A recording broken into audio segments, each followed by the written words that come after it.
ఈ వెహికల్ నాశనం చేసేయాలి, అందులో కూర్చున్న వాళ్ళని స్మార్ట్ చేయాలి. మమ్మల్ని కిందికి కింద ఈడ్చి నెట్టుకుంటూ కొట్టుకుంటూ లోపలికి పోయిన తర్వాత పోలీస్ స్టేషన్లో కొట్టారండి.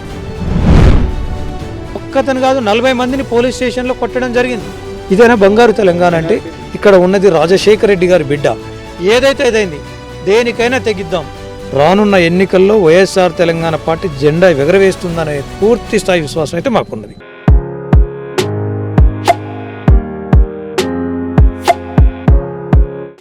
గత 2 రోజుల క్రితం మనం చూస్తూనే ఉన్నాము. మొత్తంగా వైఎస్ఆర్ తెలంగాణ పార్టీ కానీ అదేవిధంగా వైఎస్ఆర్ తెలంగాణ పార్టీ అధ్యక్షురాలు వైఎస్ షర్మిల పైన జరిగినటువంటి దాడి కానీ మొత్తంగా అంటే దేశవ్యాప్తంగా కూడా చాలా పెద్దగా చర్చనీయాంశమైనటువంటి పరిస్థితి ఉంది. మొత్తంగా అసలు కారును ఆ విధంగా క్రేన్ తోటి తీసుకువెళ్ళటం అనేటువంటిది, ఆ క్రేన్లోనే షర్మిలతో పాటు ఆ పార్టీకి సంబంధించినటువంటి ప్రధానమైనటువంటి నాయకులు 2-3 కూడా దాంట్లో ఉన్నటువంటి పరిస్థితి ఉంది. కానీ ఆ క్రేన్ తోటే ప్రమాదం జరుగుతుందేమో అనేటువంటి భయాందోళనలు చెందుతున్నప్పటికీ కూడా ఏ విధంగా వెళ్తుంది అనేటువంటి భయంతో ఎలా తీసుకువెళ్ళారనేటువంటిది మనకు తెలుసు. అయితే అసలు ఏం జరిగింది, ఆ లోపల అంత ధైర్యంగా ఎలా ఉన్నారు, మొత్తంగా అసలు ఆ రోజు ఏం జరిగింది, అదేవిధంగా జగ్గారెడ్డి కూడా ఓ పక్కన వ్యాఖ్యలు చేస్తున్నటువంటి పరిస్థితి ఉంది. కబ్జాదారులు వైఎస్ షర్మిల కానీ, బ్రదర్ అనిల్ కుమార్ కానీ, అదేవిధంగా జగన్మోహన్ రెడ్డి కానీ వీళ్ళంతా కబ్జాలు చేశారు, వీళ్ళు పూర్తిగా కబ్జాలే చేస్తున్నారు అనేటువంటి నేపథ్యంలో కూడా వారు వ్యాఖ్యలు చేస్తున్నటువంటి పరిస్థితి ఉంది. మాట్లాడదాం అసలు ఏం జరుగుతుంది అనేటువంటి అంశాలు మనతో మాట్లాడటానికి ఆ రోజు కారులో వైఎస్ షర్మిలతో పాటు ఉన్నటువంటి పిట్టా రామిరెడ్డి గారు ఉన్నారు. ఆ పార్టీకి సంబంధించినటువంటి ప్రధాన కార్యదర్శి, అదేవిధంగా ఖమ్మం జిల్లా ఇన్ఛార్జిగా కూడా ఆయన వ్యవహరిస్తున్నారు. అదేవిధంగా సూర్యాపేట జిల్లాకి సమన్వయకర్తగా కూడా ఉన్నారు. మనం మాట్లాడదాం. నమస్తే రామిరెడ్డి గారు. నమస్తే అండి. అసలు మొత్తంగా ఎంటైర్ నేషనల్ మీడియా మొత్తం కూడా మునిపెన్నడూ లేని విధంగా అసలు మీడియా మొత్తం కూడా ఒక్కసారిగా అవాక్కైంది పరిస్థితి. ఏంటి అనేటువంటి చూస్తే మాత్రం అసలు కారులో ఆ రోజు షర్మిల గారితో పాటు మీరు కూడా ఉన్నటువంటి పరిస్థితి ఉంది. అంటే అసలు ఆ విధంగా ఈడ్చుకెళ్ళటాన్ని, కారుని ఇట్లా క్రేన్కి బట్టి ఈడ్చుకెళ్ళటాన్ని అసలు ముందు మీరు ఏ విధంగా చూస్తారు? అత్యంత దుర్మార్గం అండి. ఎంత మూర్ఖత్వంతో అంటే వాళ్ళు చాలా కిరాతకంగా ఒక మహిళని కూడా చూడకుండా కారులోనే కూర్చున్నటువంటి వ్యక్తులని మరి ఈడ్చుకెళ్ళడం అనేది చాలా దుర్మార్గం. ఇది ప్రతి ఒక్కరు కూడా ఖండించాల్సినటువంటి అవసరం ఉంది. ఎందుకంటే తెచ్చుకున్న తెలంగాణలో మరి ఇటువంటి సంఘటనలు జరుగుతూ ఉంటే చాలామంది భయపడిపోతున్నారు. అంటే రక్షణ ఎక్కడుందని చెప్పేసి, ఒక వివిఐపికి ఉండాల్సినటువంటి రక్షణ ఇదేనా అని చెప్పి సామాన్యుడు నెవ్వెరబోతున్నారు. కాబట్టి పూర్తి స్థాయిలో రాష్ట్ర ప్రభుత్వం కేటీఆర్ నిజంగా కూడా చాలా గుణపాఠం తెచ్చుకోవాలి. గుణపాఠం చెప్పాల్సినటువంటి అవసరం ప్రజలకు కూడా ఉంది. వాళ్ళ యొక్క పరిపాలనకు పతనం మరి స్టార్ట్ అయిందని చెప్పేసి మేము అనుకుంటా ఉన్నాం. ఎందుకంటే ఆ రోజు అంతకుముందు రోజు జరిగినటువంటి సంఘటన మేము గడిచిన 223 రోజులుగా పాదయాత్ర చేస్తూ ఉన్న క్రమంలో మాకు అపూర్వమైనటువంటి మద్దతు, ఆదరణ చూసి తట్టుకోలేక అక్కడ స్థానిక ఎమ్మెల్యే మరి సుదర్శన్ రెడ్డి గారు ఆయన కార్యకర్తలు, నాయకులుగా చెప్పబడేటువంటి గూండాలను పంపించేసి మా బస్సు పైన పెట్రోల్ పోపించి తగలబెట్టడం అనేది నిజంగా 8.5 ఏళ్ళుగా తెచ్చుకున్న తెలంగాణలో మరి బంగారు తెలంగాణ అంటే ఇదేనా అని చెప్పేసి ప్రతి ఒక్కరు కూడా ఆలోచన చేయాలి. పెట్రోల్ పోసి మరి బస్సు తగలబెట్టడమే కాకుండా మా కార్లను ధ్వంసం చేయడం, మేము అక్కడ ఉన్నటువంటి మా పార్టీ నాయకులపైన మరి దాడి చేయడం అనేది చాలా దారుణం. అయితే ఒక మాట, ఎందుకంటే నరసాపురం దగ్గర జరిగినటువంటి పరిస్థితి, ఇక్కడ మొత్తంగా ఇది కార్వాన్ మీద షర్మిల గారి కార్వాన్ మీద కూడా పెట్రోల్ పోసి నిప్పంటించడం జరిగింది. మొత్తంగా అసలు ఆ రోజు మీరు శాంతియుతంగా చేసుకుంటూ వెళ్తుంటే ఎట్లా అసలు దాడి ఎలా జరిగింది ఒకసారిగా? మేము ఆ రోజు ముందు రోజు సభలో నర్సంపేట బహిరంగ సభలో 3500 కిలోమీటర్ల పాదయాత్ర పూర్తి చేసుకున్న సందర్భంగా స్థానిక విలేకరులు వచ్చి షర్మిలమ్మ గారికి ఆ నియోజకవర్గంలో ఉన్నటువంటి అవినీతి, అక్రమ పాలన, వాళ్ళ యొక్క అరాచకాల గురించి, ఎమ్మెల్యే గారు చేస్తున్నటువంటి అరాచకాల గురించి షర్మిలమ్మ గారి దృష్టికి తీసుకురావడం జరిగింది. అదే విషయాలు బహిరంగ సభలో షర్మిలమ్మ గారు మరి చెప్పడం జరిగింది. ఈ విషయాలు వాళ్ళకు వ్యక్తిగతంగా ఇబ్బంది అనిపించిందట. ఎందుకంటే వాళ్ళు చేస్తున్న అవినీతి అక్రమాల గురించి ప్రశ్నించి ప్రపంచానికి చెప్పేటువంటి నాయకులు ఇంతవరకు ఎవరు లేరట. కానీ షర్మిలమ్మ గారికి దమ్ము, ధైర్యం ఎక్కువ, నిజాయితీగా ప్రశ్నించగలిగే శక్తి సామర్థ్యాలు ఎక్కువ. కాబట్టి అది వాళ్ళు నచ్చక మరి మా పైన అటాక్ చేయడం అనేది నిజంగా చాలా దారుణం. అక్కడ స్టార్ట్ అయినటువంటి మరి ఆ ఘటనలతోటి ఆగకుండా మరి మా దగ్గరికి ఆ రోజు ఉదయాన్నే 3 ఏసీపీలు వచ్చి మేడం గారిని రిక్వెస్ట్ చేయడం జరిగింది. అమ్మ మీరు పాదయాత్ర చేయడానికి వీల్లేదు అంటే ఎందుకు అంటే మరి మీరు మాట్లాడిన మాటలకు ఎమ్మెల్యే గారు నొచ్చుకున్నారు, మరి వారి కార్యకర్తలు మిమ్మల్ని అడ్డుకుంటున్నారు అని అంటే షర్మిల గారు డైరెక్టు మరి ఆ పోలీస్ ఉన్నతాధికారులని అడగడం జరిగింది. మరి మీరున్నది శాంతి భద్రతలు చూసుకోవడానికే కదా, వాళ్ళని ప్రొటెక్ట్ చేయాల్సినటువంటి మమ్మల్ని ప్రొటెక్ట్ చేయాలి, వాళ్ళని మరి చెల్లాచెదురు వెళ్ళగొట్టాల్సినటువంటి బాధ్యత మీదే కదా అని చెప్పి అంటే వాళ్ళు నివ్వెరబోయి అక్కడి నుంచి వెళ్ళిపోయి మరి వాళ్ళు ఎమ్మెల్యే గారికి మరి పైన ఉన్నటువంటి కేసీఆర్ గారితో ఏ మంత్రాలు జరిపారో మాకు తెలియదు. మధ్యాహ్నం టైంలో 1:30 టైంలో బస్సును తగలబెట్టడం, కార్లను పగలగొట్టడం ఇవన్నీ జరగాల్సినటువంటి మేము పాదయాత్రలోనే సజావుగా జరిగిపోతున్నాం. ప్రజలందరూ మా ఎమ్మటి ర్యాలీ అవుతూనే ఉన్నారు, మాకు ప్రజల నుంచి అపూర్వమైనటువంటి స్వాగతం చెప్తూనే ఉన్నారు. కానీ వాళ్ళు ఈ మరి దుర్ఘటనకు పాల్పడ్డారు. ఆ తర్వాత లంచ్ తర్వాత 3:30 టైంలో మళ్ళీ రీస్టార్ట్ కావాలి క్యాంపు నుంచి. ఆ టైంలో మరి మళ్ళీ పోలీసు ఉన్నతాధికారులు మా దగ్గరకు వచ్చి మీ పాదయాత్ర ఇక్కడి నుంచి జరగడానికి వీల్లేదు, మీ పాదయాత్ర పర్మిషన్ని క్యాన్సిల్ చేస్తున్నామని చెప్పేసరికి మేము అవాక్ అయిపోయినాం. 223 రోజులు అయిపోయింది పాదయాత్ర ఇప్పటికి జరుగుతూ ఉంది.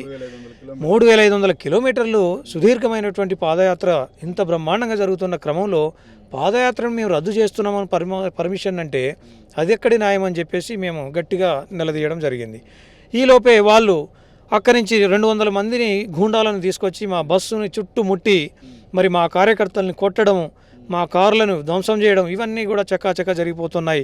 అక్కడ పోలీసు వాళ్ళు చూస్తూనే మరి ఏమి అనుకుంటూ ఉండడం అనేది ఖచ్చితంగా మరి పోలీసు వాళ్ళు కేసీఆర్ కేటీఆర్ మరి అక్కడ ఉన్నటువంటి సుదర్శన్ రెడ్డి గారి డైరెక్షన్లో పనిచేస్తూ వాళ్ళని ఏమీ అనకుండా మా కార్యకర్తలను మీరు వెళ్ళిపోండి అని చెప్పి మా షర్మిలమ్మ గారిని అరెస్ట్ చేయాలని చెప్పి చేతులు పట్టు మరి కనీసం ఒక మహిళా నాయకురాలను కూడా చూడకుండా మరి వాళ్ళ ఇష్టానురీతిలో కనీసం మరి ఒక పద్ధతి ప్రకారంగా కాకుండా వాళ్ళు నెట్టుకుంటూ తోసుకుంటూ తీసుకొచ్చి బస్సులో నుంచి గుంజుకొచ్చి వాళ్ళ పోలీసు వాహనంలో కూర్చోబెట్టడం అనేది కూడా చాలా అది ఇక్కడ ఇంకో విషయం కనపడుతుంది. ఎందుకంటే దాడి జరిగింది మీ మీద, మీరు పాదయాత్ర చేసుకుంటూ వెళ్తున్నారు, దాడి జరిగింది మీ మీద, మొత్తంగా అటాక్ జరిగింది మీ మీద.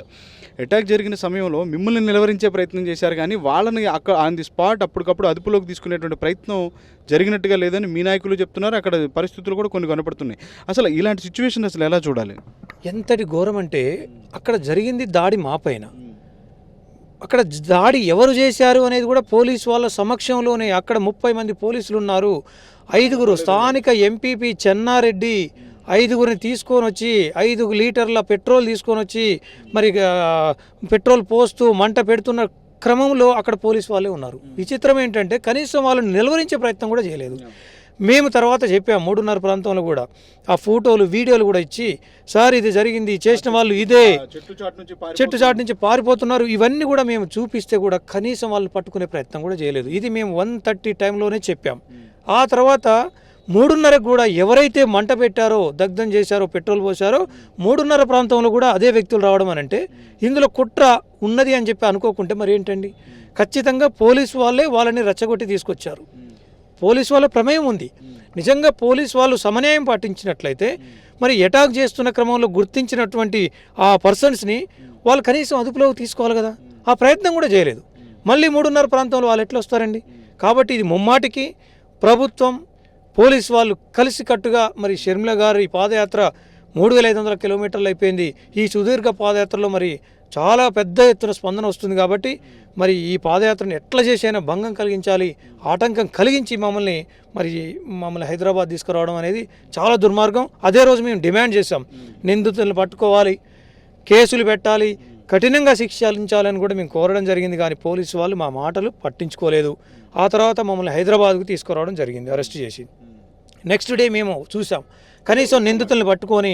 అయితే ఒక్క మాట, ఎందుకంటే హైదరాబాదు ఏ కాన్వాయ్ కార్ మీద అయితే దాడి జరిగిందో అదే కారు తోటి మళ్ళీ నేను ప్రగతి భవన్ దగ్గరికి వెళ్ళి నేను దీక్ష చేస్తా అనేటువంటి షర్మిల మాటల్ని ఈ రాష్ట్ర ప్రజానీకం ఆ ధైర్యాన్ని ఎలా చూడాలి? అంటే వాస్తవానికి అక్కడ జరిగింది ఏంటంటే అండి, మధ్యాహ్నం జరిగినటువంటి సంఘటన రాత్రి వరకు అన్ని టీవీ ఛానళ్లలో సోషల్ మీడియాలో హోరెత్తితే కూడా కనీసం సుమోటోగా తీసుకొని కేసు బుక్ చేయాల్సినటువంటి పరిస్థితి ఉన్నా కూడా వాళ్ళు అంత నిర్లక్ష్యంగా వ్యవహరించారు అని చెప్పేసి ఆ నైట్ అంతా మేము ఆలోచన చేసుకున్నాం.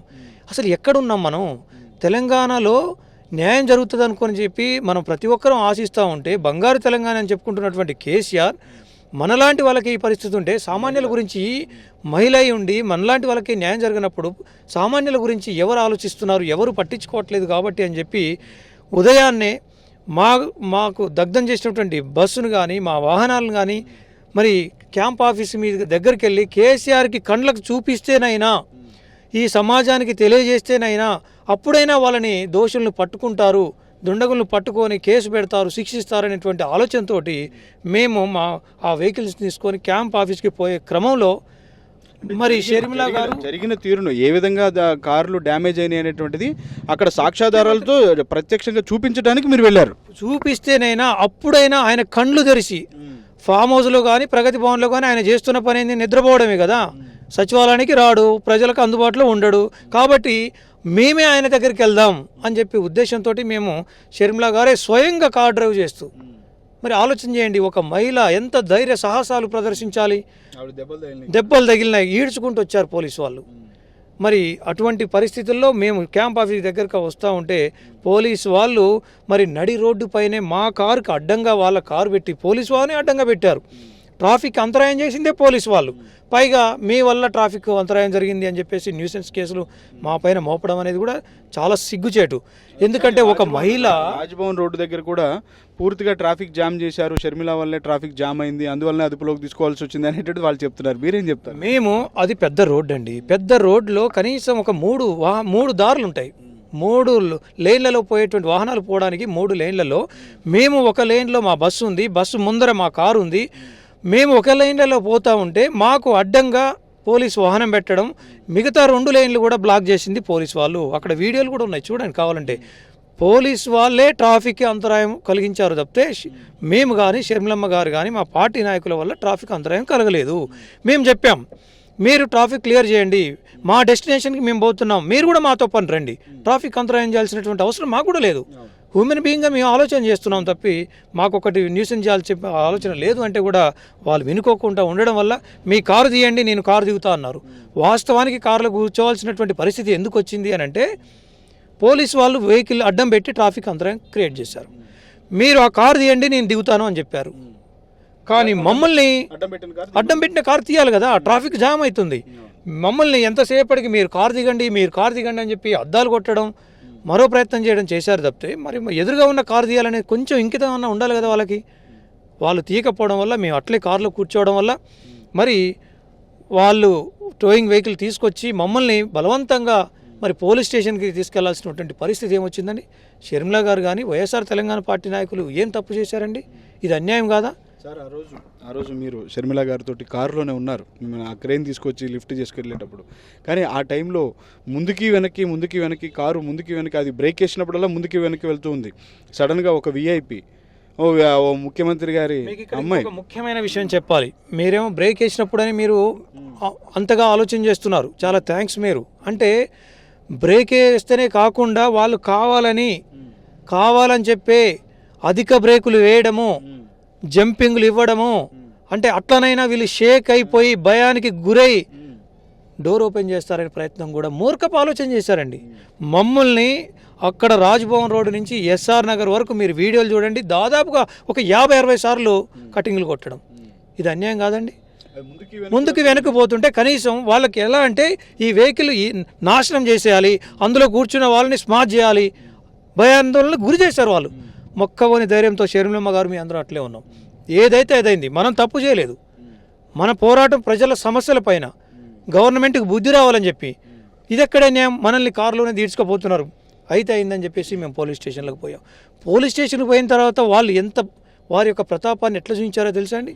మమ్మల్ని కారులోనే మేము దిగుతామంటే కూడా వాళ్ళు ఏదో ప్రయత్నం చేసి డోర్లని మరి విడిచే ప్రయత్నంలో డూప్లికేట్ తీసుకొచ్చి ఇంకోటి ఏదో ప్రయత్నంలో మమ్మల్ని కింద ఈడ్చి నెట్టుకుంటూ కొట్టుకుంటూ లోపలికి పోయిన తర్వాత పోలీస్ స్టేషన్లో కొట్టారండి. ఒక్కతను కాదు, 40 మందిని పోలీస్ స్టేషన్లో కొట్టడం జరిగింది. ముఖ్య నాయకులను కూడా పోలీస్ స్టేషన్లో అతి కిరాతకంగా కొట్టారు. ఇదేనా బంగారు తెలంగాణ అంటే? చాలా తీవ్రంగా ఇదేనట్టుంది. చాలామందికి తీవ్ర గాయాలయ్యాయి. మా బస్సులో ఉన్నటువంటి మా బస్సు ఆపరేటింగ్ వాళ్ళకు కానీ అక్కడ కూడా చాలా దారుణంగా కొట్టడం జరిగింది. దీని అంతటి మేము సమాజం అంతా గమనిస్తూనే ఉంది. మరి కేసీఆర్ ప్రభుత్వం పతనానికి ఇది నాంది అని కూడా మేము చెప్తాం. అసలు మీరు ఊహించారా నిజంగా ఒక ఏపీ అంటే ఒక పార్టీ అధ్యక్షురాలు ఒక రాష్ట్రానికి అంటే డెఫినెట్గా వాళ్ళకంటూ ఒక ప్రత్యేకమైనటువంటి ప్రోటోకాల్ అనేటువంటిది ఉంటుంది ఇక్కడ డెఫినెట్గా.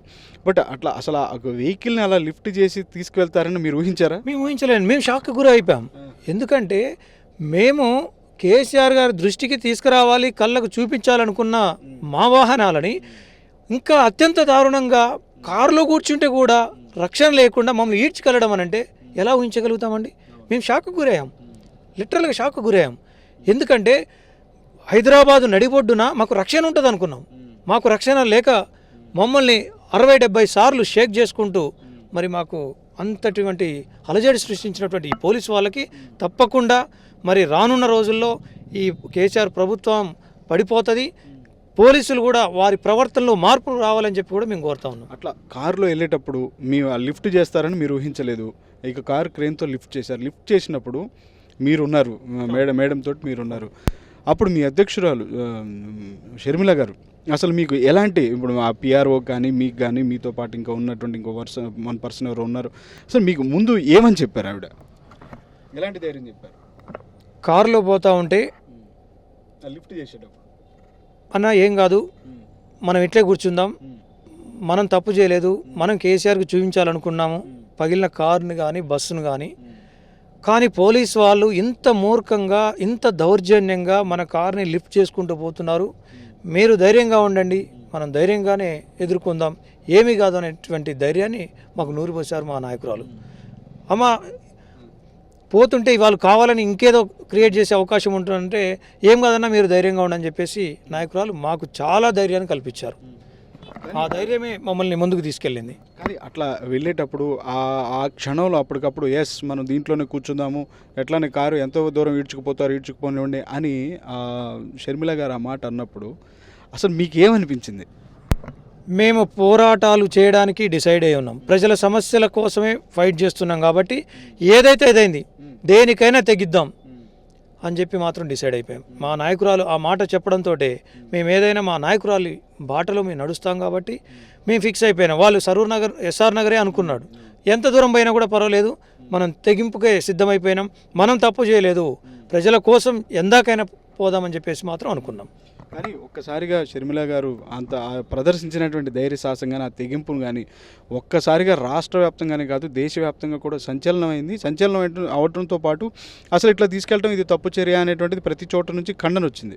అప్పుడు మీకు ఎలా అనిపించింది? మా నాయకురాలి ధైర్య సాహసాలు చూసిన తర్వాత క్యాడర్లో ఉన్నటువంటి ప్రతి కార్యకర్త నాయకునికి జోష్ వచ్చింది. అంటే ఎందుకు అంటే నడిపించేటువంటి నాయకుడు గట్టివాడై నిజాయితీపరుడై అన్నీ ముందుకు తీసుకెళ్లేటువంటి సాహసాలు ఉన్నప్పుడు క్యాడర్లో కూడా ఒక నూతన ఉత్తేజంతో పనిచేయడానికి ఆస్కారం ఉంటుంది. అందులో భాగంగానే ఇవాళ మాకు వైఎస్ఆర్ తెలంగాణ పార్టీలో ఉన్నటువంటి కింది స్థాయి నుంచి పై స్థాయి వరకు చాలా జోష్లో ఉన్నారు. ఎందుకంటే ధైర్య సాహసాలు ప్రదర్శించినటువంటి మా నాయకురాలు మాకు ఏ కష్టం వచ్చినా ఆదుకుంటారు అనే ఒక నమ్మకం అయితే బలంగా కలిగింది.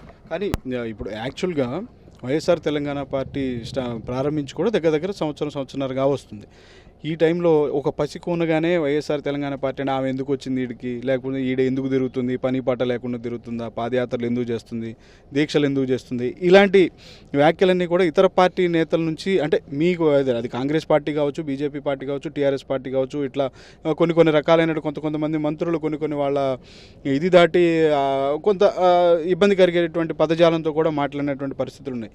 ఇలాంటి పరిస్థితుల్లో ఒక కీలకమైనటువంటి నాయకుడు లేడు, వీళ్ళది పసికూన అన్నప్పుడు ఒక నాయకురాలు గట్టిగా ఉంటే, ఎంత స్ట్రాంగ్గా ఉంటే మొత్తానికి ఆ పార్టీకి ఎప్పుడైనా కానీ ఖచ్చితంగా ఒక జీవం ఉంటుంది, ప్రజలకి ఖచ్చితంగా న్యాయం చేస్తారనే ఒక కమిట్మెంట్తో ఉంటుంది అనేటువంటి ఒక సంకేతం అయితే మొత్తానికి వెళ్ళింది అని అనుకోవచ్చా? అవన్నీ కారు కూతలు, పిచ్చి కూతలండి.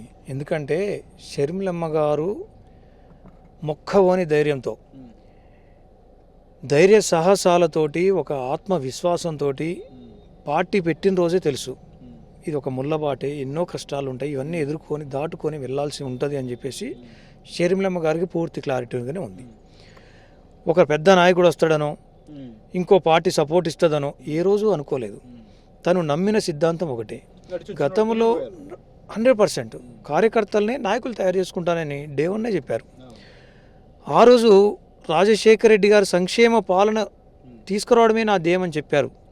ఇవాళ రాజశేఖర రెడ్డి గారి సంక్షేమ పాలన ఆగిపోయింది తెలంగాణ రాష్ట్రంలో. నిజంగా కేసీఆర్ గారి రాజశేఖర రెడ్డి గారి పాలనని మించి పరిపాలన చేసి ఉంటే అద్భుతమైన పథకాలన్నీ కూడా మరి పక్కన పెట్టకుండా వాటికి తూట్లు పరచకుండా మంచిగా పరిపాలన చేసి ఉంటే రాజశేఖర రెడ్డి గారిని మర్చిపోయేవాళ్ళు. ఈయన ఇచ్చిన హామీలు ఏ ఒక్కటి కూడా, వాగ్దానాలు ఏ ఒక్కటి కూడా నెరవేర్చకపోవడం వల్ల రాజశేఖర రెడ్డి గారి పథకాలు ఇప్పటికీ గుండెలో పెట్టుకున్నారు. మేము పాదయాత్రలు చేస్తుంటే అనేక అంశాలు మా దృష్టికి రావడం జరుగుతుంది. కాబట్టి మేము పాదయాత్రలో ప్రజల నుంచి అద్భుతమైన స్పందన ఉంది.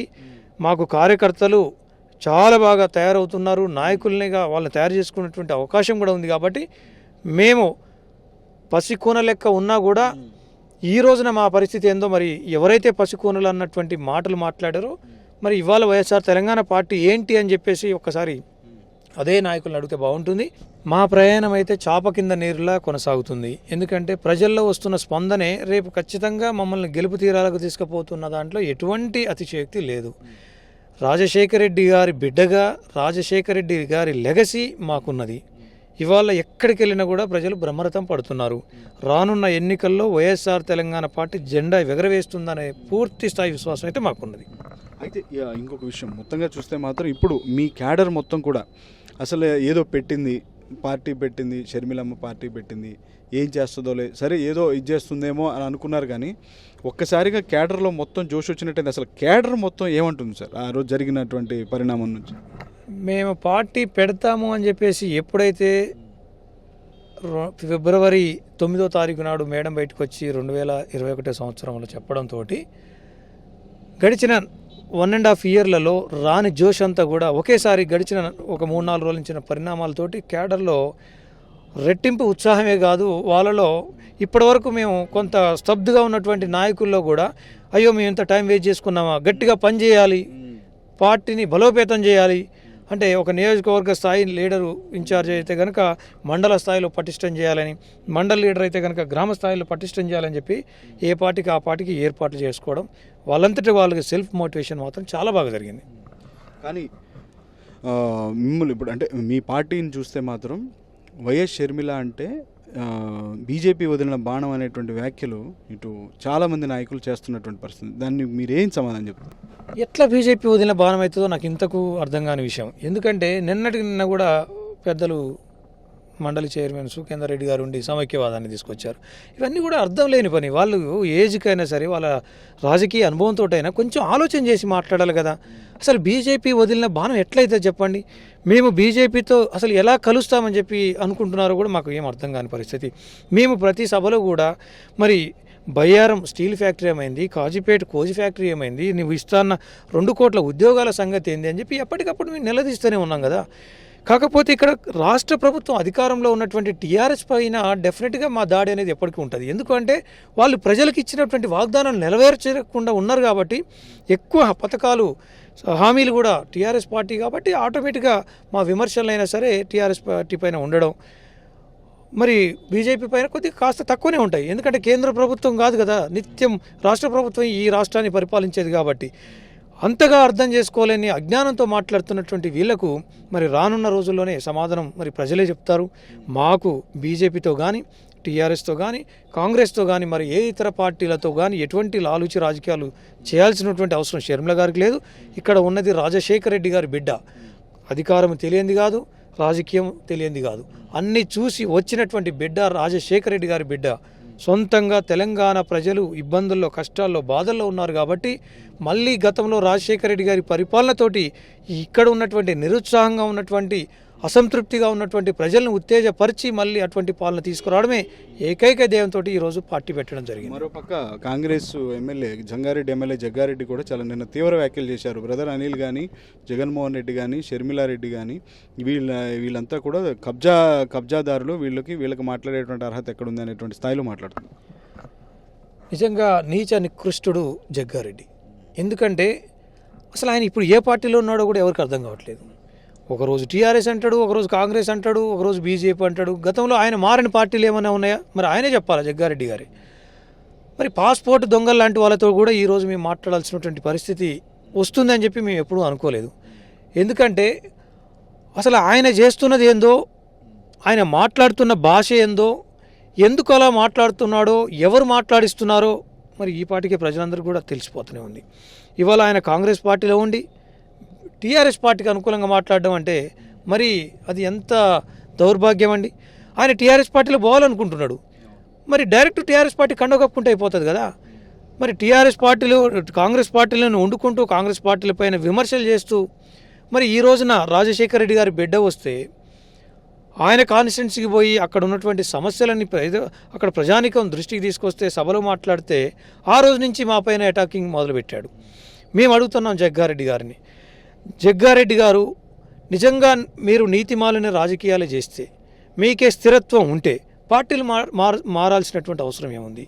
మీరు అంటున్నారు ఇవాళ రాజశేఖర రెడ్డి గారి కుటుంబం అంతా కూడా అవినీతి చేసింది, నా దగ్గర ఆధారాలు ఉన్నాయి, అది ఉన్నాయి, ఇది ఉన్నాయి మాట్లాడుతున్నావు. తీసుకురాని ఆధారాలు ఏముంటాయి? షర్మిల గారు తెల్లటి వైట్ పేపర్, షర్మిల గారు నిన్న కూడా చెప్పారు ప్రెస్ కాన్ఫరెన్స్లో, మీరు నా పైన ఏం ఎంక్వైరీ చేయాలనుకుంటారో నేను సిద్ధమే అని ఇంతగా చెప్తున్నప్పుడు ఎందుకు మరి చెప్తున్నాడో నాకు అర్థం కావట్లేదు. జగ్గారెడ్డి గారు ప్రవర్తనలో మార్పు రావాలి. షర్మిలమ్మ గారు ఇంత క్లారిటీగా నా పైన విచారణ, ఎటువంటి విచారణ అయినా చేసుకోవడానికి నేను సిద్ధమే, మీరు వేయించండి.